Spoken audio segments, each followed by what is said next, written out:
Assalamualaikum warahmatullahi wabarakatuh. Kisah Kiai Hasan Genggong bisa mencium aroma wangi habaib atau keturunan Nabi dari jauh. Jika tidak ada murid Syekh Hasan Genggong yang uzlah ke gunung-gunung dan hutan, maka hancur Indonesia. Sebab banyak maksiat, cuma yang uzlah itu jadi tongkat-tongkat ke langit. Begitulah dawuh guru Abah Sekumpul. Dulu dalam suatu majelis, Habib Ali Kuitang pernah berjumpa dengan Kiai Muhammad Hasan Genggong. Sejenak Habib Ali Kuitang tertegun, lalu dipeluknya Kiai Hasan sepuh dengan penuh keharuan. Air mata mengaliri pipi Habib Ali Kuitang. Saat itu ada seorang yang menemani Habib Ali Kuitang dan bertanya, "Bib, siapakah orang tua yang sangat sepuh ini yang engkau peluk tubuhnya?" tanya lelaki itu. Sambil menyeka air mata, Habib Ali Kuitang berkata, "Ketahuilah anakku, aku sering bermimpi berjumpa dengan Rasulullah, dan aku sering mendapati orang sepuh ini ikut mengiringi Rasulullah Sallallahu Alaihi Wasallam sambil memegangi tangan Rasulullah Sallallahu Alaihi Wasallam." Jawab Habib Ali sambil menunjuk kepada Kiai Hasan Genggong. Beliau Kiai Hasan Genggong adalah seorang solihin. Beliau pendiri pesantren Genggong, daerah Keraksaan Probolinggo.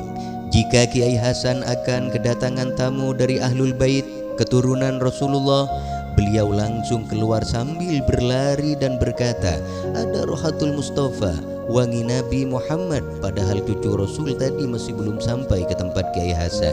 Di antara keramat Kiai Hasan Genggong adalah cerita datangnya seorang tamu yang menyewa sebuah mobil dengan seorang sopir Habib. Cuma ceritanya tamu yang menyewa itu tidak mengetahui kalau sopir tersebut adalah seorang Habib. Kiai Hasan berkata kepada anak-anaknya, "Ayo rapikan kamar, kita mau kedatangan Habib." Setelah orang itu datang ke rumah Kiai Hasan, beliau bertanya, "Mana sopirmu?" "Sopir saya tidur, Kiai." "Di mana tidurnya?" "Di mobil, Kiai." "Saya mau dekati sopir itu, boleh minta izin?" Setelah mendapatkan izin, Kiai Hasan Genggong mendekati mobil sang tamu. "Habib, bangun Bib," pinta Kiai Hasan. Sang sopir itu jelas kaget karena selama ini tidak ada yang memanggilnya Habib. Bila Kiai Hasan ditanya oleh orang lain tentang bagaimana cara mengetahui kalau sopir itu adalah Habib, beliau selalu menjawab begini, "Saya tahu karena bau keringatnya adalah bau keringat Kanjeng Nabi Muhammad Sallallahu Alaihi Wasallam." Subhanallah. Beliau Kiai Hasan Genggong juga memiliki ta'alluq batin dengan Habib Ali bin Muhammad Al-Habsyi Sahibul Maulid. Diceritakan ketika zaman Al-Habib Ali bin Muhammad bin Hussein Al-Habsyi Siwun, pengarang Maulid Simtud Duror, ada seorang aulia Allah bernama Al-Habib Abdul Qadir bin Qutban As-Segaf.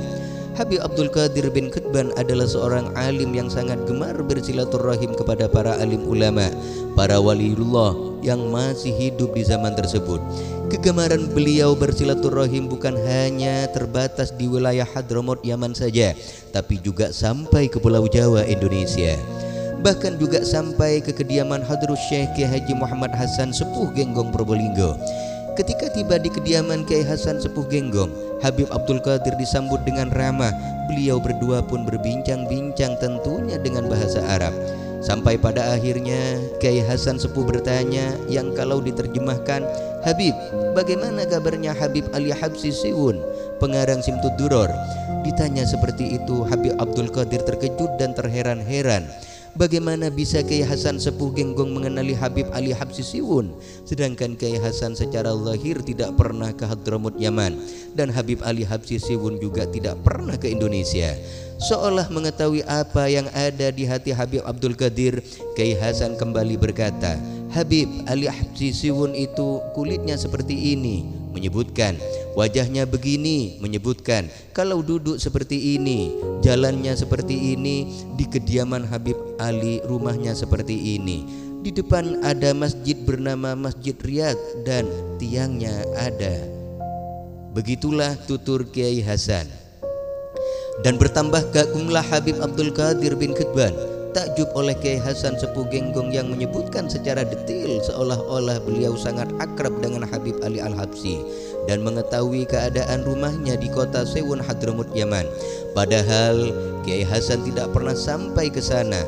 Lalu setelah cukup berbincang-bincang, tak lama kemudian Habib Abdul Qadir bin Qutban pun berpamitan pulang. Ketika sekembalinya dari tanah Jawa ke Yaman, Habib Abdul Qadir bin Qutban mengunjungi kota Siwun untuk bertemu dengan Al-Imam Al-Arif Billah Al-Habib Ali Al-Habsyi Siwun. Ketika sudah sampai di kediaman Habib Ali Habsyi dan berhadapan dengan beliau, di tengah-tengah perbincangan Habib Ali Al-Habsyi bertanya, "Wahai Sayyid Abdul Qadir, apakah di Jawa engkau bertemu dengan seorang syekh bernama Hasan Jawi?" Jawa maksudnya. Habib Abdul Qadir teringat pertemuannya dengan Kiai Hasan Sepuh Genggong. Beliau mengangguk mengiyakan. Lalu Habib Ali Al-Habsyi berkata, "Syekh Hasan itu kulitnya seperti ini," menyebutkan wajahnya seperti ini, duduknya begini, mencontohkan jalannya seperti ini, dan di rumahnya begini, menjelaskan. Hingga Habib Abdul Qadir takjub dengan detailnya penjelasan Habib Ali Siwun tentang Kiai Hasan, seolah keduanya adalah sahabat karib yang akrab. Padahal Habib Ali Siwun tidak pernah ke Indonesia. Subhanallah. Kiai Hasan Genggong meninggal dunia dalam usia 115 tahun. Semoga Allah Subhanahu wa taala meridhoi beliau dan mengumpulkannya bersama Rasulullah sallallahu alaihi wasallam dan para nabi di surganya yang tertinggi. Amin. Rabbi famfa'na bi barakatihim wahdinal husna bi hurmatihim wa amitna fi tariqatihim wa mu'afatim minal fitani. Allahumma salli ala sayyidina Muhammad wa ala ali sayyidina Muhammad. Terima kasih, semoga bermanfaat. Wassalamualaikum warahmatullahi wabarakatuh.